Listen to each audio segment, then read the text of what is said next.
My name is Antonios Rompos. My family actually is my partner, but we live together. We are married in the United States, and in Greece we have signed the civil union. I met my partner in 1981 at a bar, and we've been together since then. Steve, that's his name, is very honest, and he's a very well-educated person.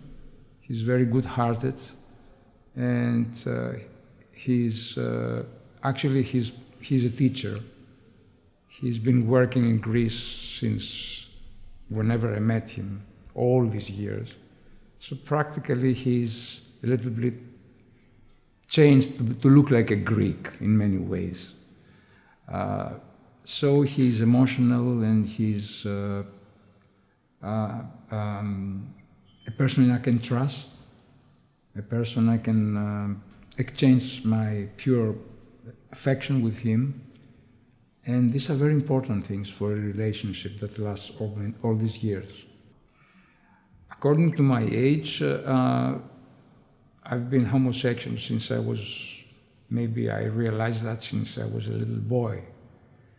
But speaking about the years that I was a teenager or growing up, like in 1970, this decade, it was impossible to come out, at least in the surrounding that I was living.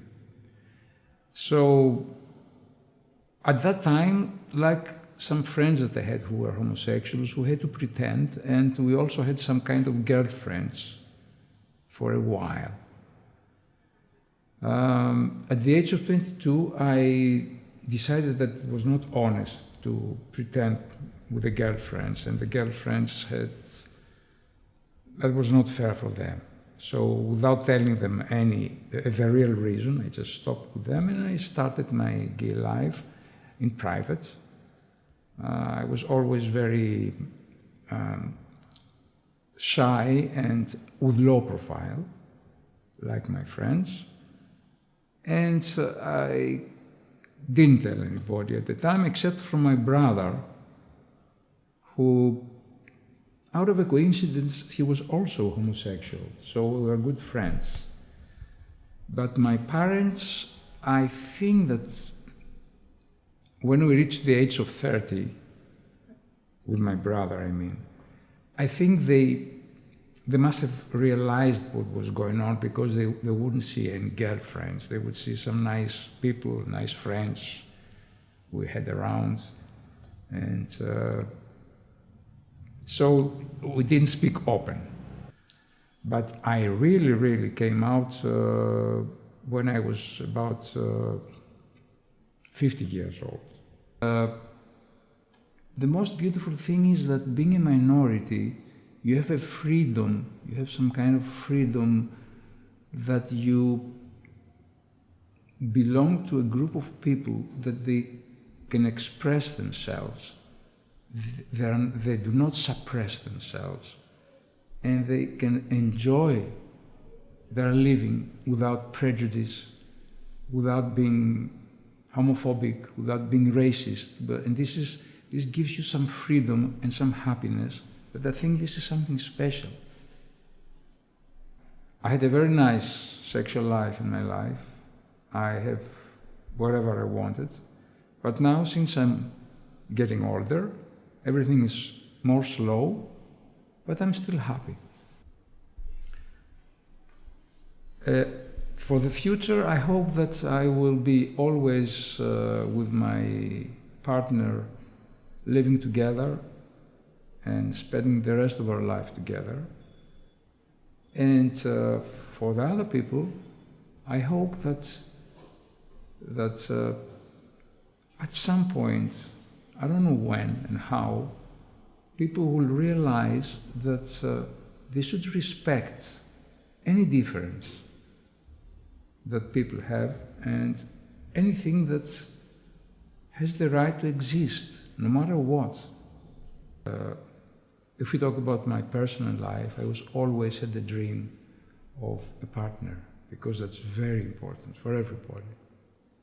This is how you improve yourself, you give an injection of life to yourself. And of course, if it's a successful relationship, and I think I'm very privileged because I did have this successful relationship. So the answer is yes. What I was dreaming about my future became true. Being homophobic is something that comes from the society. There's no other reason. If you live in a free society, you don't even think about that. I think that all the straight people should put in their minds that all the LGBT people share the same feelings, the same fear, the same pain, the same agony that anybody, any human being does on this planet. There is not even one difference. We're exactly the same. We just express ourselves in some variety, which, according to the society, characterizes as a minority. But there's no difference. And they should realize that we are all the same at the very end. It's the homophobia which makes things worse. And as a psychiatrist, I believe that homophobia exists because of the society that creates that. Because if the society was not enforcing this kind of ideas, and conservative people or conservative governments would not make this kind of panic about whatever else, things would be better.